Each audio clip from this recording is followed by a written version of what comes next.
महाराज जी, आपके कुछ शिष्य परिकर हैं जो ई रिक्शा चलाते हैं महाराज जी, अपना घर पाँच छह जने इनका हाँ, हम इनको अंदर से बहुत भाव से प्रणाम करते हैं कि बेचारे 10-10 रुपया कमा कर वृंदावन वास करते हैं और श्री श्री ठाकुर जी के धाम में वास करके भजन करते हैं। हमारा एक प्रश्न था कि कह रहे थे कि शरीर पोषण के लिए अर्थ आदि के लिए बाहर जाना पड़ता है, बट जो राधा केली कुंज की नियमावली है उस पे मतलब कभी आना होता है कभी नहीं आना होता, तो बहुत कष्ट रहता है मानसिक में कि द्वंद में रहते हैं। हाँ।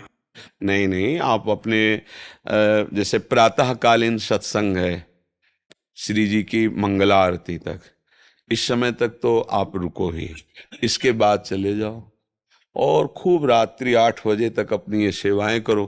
फिर अपने घर में जाके थोड़ा भजन साधन करो, फिर शयन करो, दिन भर मेहनत करो। यहाँ ऐसा मत सोचो कि आप रिक्शा चलाने चले जाते हो, आप यहाँ दिनचर्या में नहीं हो तो आपका भजन नहीं हो। नहीं, आप भजन के लिए वृंदावन रुके हो, परिवार का पालन कर रहे हो, मेहनत कर रहे हो, नाम जप कर रहे हो, ये सब भजन ही है। भजन का स्वरूप अपने लोगों ने पूरा समझा नहीं, माला चलाना ही भजन समझते हैं। भजन का स्वरूप है जब हम भगवद अर्पित हो गए तो हम जहाँ चलते हैं वो परिक्रमा होती है, हम जो बोलते हैं वो सब स्तोत्र होता है, हम सोते भी हैं तो समाधि होती है, हमारी जितनी चेष्टा होती है वो सब पूजा होती है समर्पित होने पर। और समर्पित नहीं है तो केवल क्रिया हुई, कर्म हुई। तो आप लोग समर्पित भावना में हैं कि वृंदावन धाम को समर्पित, सदगुरु को समर्पित, श्री जी के लिए ही तो सब छोड़कर वृंदावन में रिक्शा चला रहे हो। बिल्कुल निश्चित, रिक्शा चलाना भी भजन है। जो अर्थ मिलता है उससे श्री जी की सेवा, परिवार की सेवा करते हो, धाम वास, ये भजन ही है। इन किन प्रकारेण कैसे भी हमारा संबंध नाम से, रूप से, लीला से, धाम से हो जाए तो हमारा कल्याण हो जाएगा। तो ये अंदर ही अंदर नाम जप करते रहो और सवारी जितनी बैठे उनमें भगवत भावना करो कि मेरे प्रभु इस रूप में आए। भजन ही हो रहा है, चक्क भजन हो रहा है। हाँ, कोई ऐसा साधु महात्मा है, पैसा नहीं तो फिर भी बैठा लिया, ऐसा भी किसी का अपमान नहीं किया। जैसे ऐसे अकिंचन संत जन पैसे नहीं है, पैदल जा रहे हैं तो आप रोकिए, अब महाराज बैठ जाइए, नहीं भाई पैसा नहीं, नहीं आप बैठिए। ऐसे ये कभी अवसर मिले तो चूकना नहीं, उसमें नहीं कि पैसा नहीं तो हम नहीं बैठा। धाम है, कभी कभी ऐसा कोई अवसर मिले या कोई ऐसा जो बीमार है, परेशान है, हमारे पास 100-200 रुपया कमाया है भी है, चलो हम अस्पताल ले चलते, बैठो, इसमें दवाई दे देते, ये पक्की सेवा हो गई, इससे भगवान प्रसन्न हो जाएंगे, है नहीं। तो आप ये चिंता मत करो कि आप यहाँ पूरी दिनचर्या में नहीं है तो असंतुष्ट है। नहीं नहीं, महाराज जी तन्मयता नहीं बन पाती और बहिर्मुखता हमेशा बनी रहती है। बहिर्मुखता रखते हो इसलिए बनी रहती है। बहिर्मुखता रखते हो, जैसे अब हम सुबह से लगे हैं, 1 बजे रात्रि की जगह थे और तब से दिनचर्या में लगे, आप ही लोगों के पास तो लगे हैं। अब देखो प्रश्न होता है, तो बहिर्मुख ही तो हैं। हमको अंतर्मुख का मतलब होता है समस्त इंद्रियों को शांत करके परमात्मा स्वरूप में स्थित, वो इस समय हम, लेकिन हम हैं बहिर्मुख होते हुए भी हम अपने स्वरूप में हैं, क्योंकि हम किसी और से बात नहीं कर रहे, किसी और की बात नहीं कर रहे, अपने आत्मस्वरूप प्रभु से ही बात कर रहे हैं, अपने आत्मस्वरूप प्रभु की ही बात कर रहे हैं। तो हम आपको क्या बताया, रिक्शा में जो बैठे उनमें पहले भगवत भाव करो, जो अर्थ मिला है उनकी कृपा से मिला, अपने परिवार का पोषण करो। बहिर्मुखता को हम भागवतिक बना लें, व्यवहार को हम परमार्थिक बना ले, यही हमारी साधना है। व्यवहार की सत्ता न रहने दें, केवल परमार्थ, भगवत प्राप्ति हो गई। और परमार्थ में भी व्यवहार ही व्यवहार है तो भाई फिर परमार्थ का भेष भले हो सकता है लेकिन परमार्थिक वस्तु जागृत नहीं होगी। और व्यवहार का वेश व्यवहार क्रिया है लेकिन उद्देश्य परमार्थ है, हर व्यवहार को परमार्थ बना दें, यही हमारी तो साधना है, सांसारिक कार्यों को भगवत स्वरूप में अर्पित कर देना। अब रही कि जब आप सत्य से चलोगे तो मन बैरागी बनता है, मन सोचता है काश अगर ये स्त्री पुत्र परिवार ना होता तो आज मैं विरक्त होकर 8 पैर भगवान का भजन करता। तो ये होना बहुत अच्छी बात है, बुरी बात नहीं, पर हमें त्याग नहीं करना, क्योंकि प्रवृत्ति मार्ग को स्वीकार किया, उसका निर्वाह करो। तो क्या होगा, अंदर ही अंदर ये वैराग्य आपको जलन में बदलेगा और सारी वासनाएं भस्म होने लगेंगी और आर्त भाव आ जाएगा, प्रभु के लिए पुकार आ जाएगी, नाथ मैं तो विषयी हूँ, गृहस्थ हूँ, संसारिक हूँ, क्या प्रभु मुझे भी आपका प्रेम मिलेगा। प्रभु के लिए ये जो बातें आने लगेंगी ना, यही सार, ठीक से अपने मार्ग में चलो, वही बात आ जाएगी जो विरक्त में आती है, वही बात आ जाएगी। निष्कामता आ जाएगी, निर्विकारता आ जाएगी, भगवत आश्रय दृढ़ हो जाएगा, भगवत प्रेम प्राप्त हो जाएगा। समझ रहे हो, बिल्कुल घबराने की जरूरत नहीं, बिल्कुल ठीक चल रहे हो। बेईमानी मत करना, किसी को दुख मत पहुंचाना, सब में भगवत भाव करते हुए, नाम जप करते हुए जो भी कर रहे हो ये सब भजन माना जाएगा। धाम के वासी हो, भगवत चरणारविंद के आश्रित हो, धोखा नहीं है, समझ रहे ना। जोगिंद्र जी, गुरुदेव, मेरी बीवी की मृत्यु के बाद मैं बावरा हो गया हूँ। रात दिन उनको याद करके रोता रहता हूँ। महाराज जी मुझे बल प्रदान करें। हम प्रणाम करते हैं आपको, प्यार, आपके प्यार को। पर वही प्यार अगर प्रियाजू से हो, लालजू से हो, तो जीवन धन्य हो जाए। देखो, थे वही ही, पर आप उनको जान नहीं पाए। नहीं तो प्रायः हम प्यार शरीर से ही करते हैं, जो सामने रूप होता है। पर जो शरीर के अंदर बैठा तत्व है, जो अंतर ध्यान हो गया, तो हम स्वयं सबको मिलजुल करके लेकर उस शरीर को नष्ट कर देते हैं, जला देते हैं। और प्यार शरीर से किया था। अब भी याद तुम्हें शरीर की ही आती है, उसके अंदर जो तत्व था उससे तुमने परिचय किया नहीं। सोचो, जो अंदर प्रभु बैठे हुए थे उनकी जानकारी तुम्हारी है नहीं। तुम्हारी जानकारी ढांचे की है। ढांचा को पत्नी माना, अब वो ढांचा टिकाऊ है नहीं, ये नाशवान है, समय के लिए आया है। 20 वर्ष, 50 वर्ष, 80 वर्ष, 100 वर्ष, इसका एक नियत समय है, इसके बाद हट जाएगा। वो पैदा कहीं ढांचा अलग हुआ था, संयोग आपका कुछ वर्षों का था, आपने मान लिया। जो अंदर तत्व था उसे जाना नहीं। अब वो तत्व जब अंतर ध्यान हुआ तो उसी शरीर को जिसको प्यार करते थे फूंक दिया। अब उसी शरीर का चिंतन करके तो मुझे लगता है कि थोड़ा सुधार करो। अब वो अंदर जिसके लिए तुम तड़प रहे वो प्रभु ही था, उसे तुम जान नहीं पाए, वो भगवान ही थे। नहीं, जो बहुत प्यार करता है शरीर से, जब उसके अंदर से भगवान चले जाएं तो वो कहेगा अब वो नहीं रहे। तो तुमने प्यार किससे किया था जानते हो तुम? जो वो नहीं रहा उसको तुम जानते थे? नहीं जानते थे। तो जिसको जानते तो सामने अब करो ना प्यार। बोले नहीं, अब वो नहीं रहा, इसलिए इसको हटा दो। मतलब तुम अनजाने में भी भगवान से प्यार कर रहे थे। सबके अंदर बिजली जो है ना वो भगवान ही है। ये जो चैतन्यता है ना, हंसना, खेलना, बोलना, प्यार, दुलार, ये भगवान है अंदर, उन्हीं का पावर है। और वो अंतर ध्यान हो गए तो कितना भी सुंदर प्यारा शरीर हो, आग लगा दी जाती है, गाड़ दिया जाता है या फेंक दिया जाता है, कोई महत्व तो नहीं रखा जाता। समझो, तुम जिसके लिए रो रहे हो वो शरीर था, परमात्मा के लिए नहीं रो रहे हो, क्योंकि उसके लिए रोते तो प्रश्न खत्म हो जाता, निहाल हो जाते। ऐसा प्यार प्रभु से हो जाए तो अभी जीवन कृतार्थ हो जाए, महात्मा बन जाओ। तो मुझे लगता है थोड़ी दिशा गलत है, उसको सही कर लो तो आनंदित हो जाओगे। क्यों भाई? आप सोचो, तुम्हारी अगर होती तो तुम्हारे पास से क्यों जाती? तुम इतना प्यार कर रहे हो, क्यों जाती? तो इसका मतलब वो शरीर नहीं थी, वो परमात्मा था, और वो अभी भी है।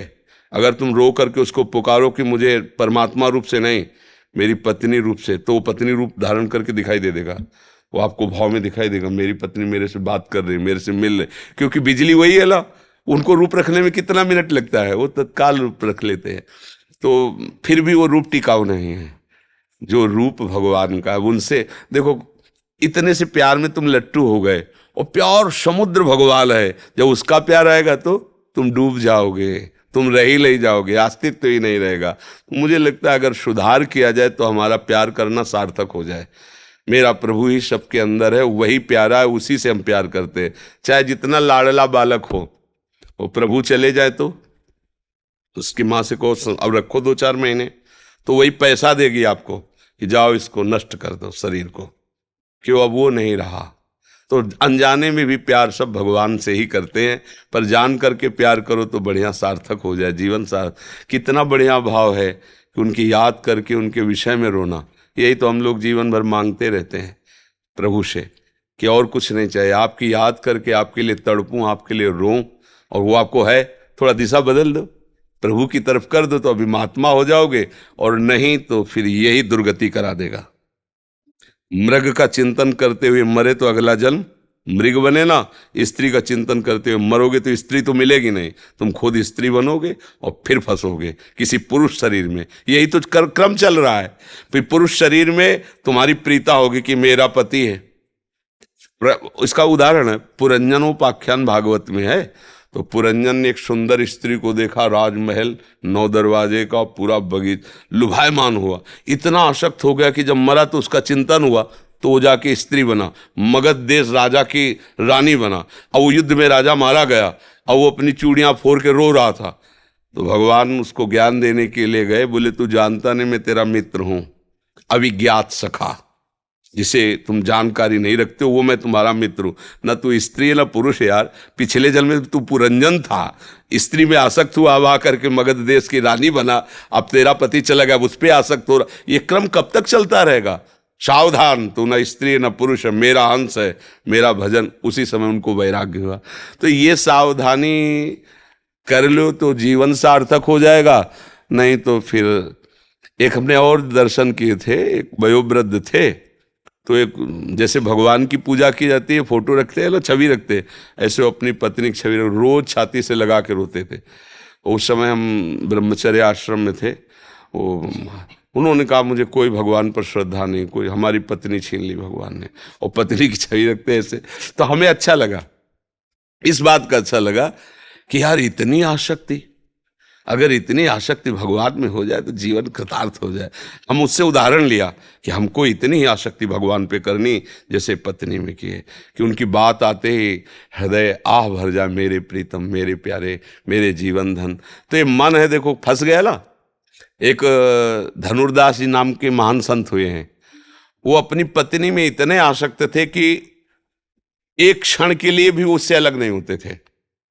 तो जैसे बाजार में सामान लाने जाना हो तो अकेले जा नहीं सकते थे, क्योंकि वो अलग नहीं हो सकते थे। पत्नी जाती थी बाजार में सामान लाने, और वो धूप न लगे इसलिए छाता लगा कैसे बैक चलते थे। वो ऐसे चल रही तो वो बैक पीछे। और आचार्य चरण के जो शिष्यजन थे वो किसी सेवा के हेतु गए थे, उन्होंने दृश्य देखा कि सब लोग मजाक उड़ा रहे थे। ऐसे व्यक्ति का मजाक होता है ना, लेकिन उसको कोई परवाह नहीं थी, अपनी पत्नी में एक टक लगाए हुए दृष्टि, छाता लगाए हुए ऐसे चल रहा। उन्होंने जाके बताया कि एक हमने ऐसे स्त्री आसक्त पुरुष को देखा ऐसे। तो वाह, ऐसा प्रेमी, मैं दर्शन करूंगा ऐसे प्रेमी के। क्योंकि सब जगह से समिट कर एक जगह आ गया ना, अब एक जगह से मोड़ने में क्या देर लगेगी। नजदीक गए तो वैसी सीन देखी, तो उनका भाई तुम ऐसे चल रहे हो, सब लोग मजाक करे। तो बोले प्रभु मैं आसक्त हूं अपनी पत्नी को, एक क्षण भी मैं। तो उनका पत्नी से क्यों आसक्त हो? उनका ऐसा रूप है इसका। बोले इससे बढ़कर रूप बोले हो ही नहीं सकता। तो ऐसे चपल है, आओ परम पवित्र आचार्य जी ही ऐसे प्यार की चपत है। तो सामने देखा ललित त्रिभंगी भगवान, अरे छूट गया छाता छूट गया छाता, छूट गई पतली, बावरे हो गए।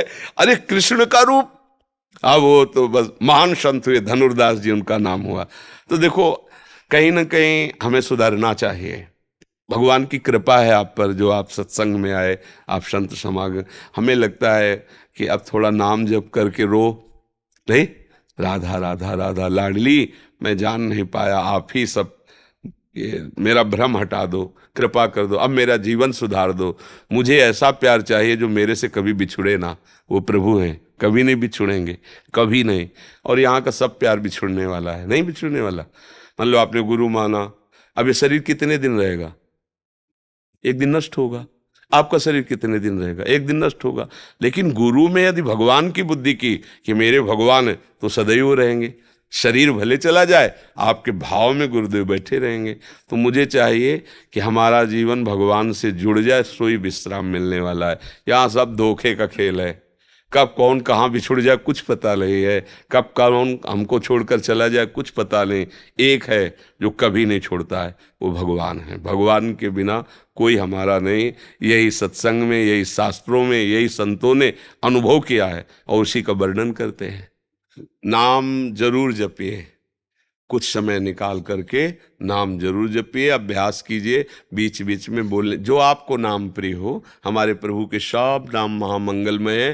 राम कृष्ण हरि जो नाम प्रिय हो, नाम जो आप देखो तो सच्ची कहते हैं। अगर हमको इस बात का सुख न मिलता तो हम किसी पक्षपात में होकर तुम्हें उपदेश नहीं करते। हमारा कोई धंधा नहीं है, बात समझो।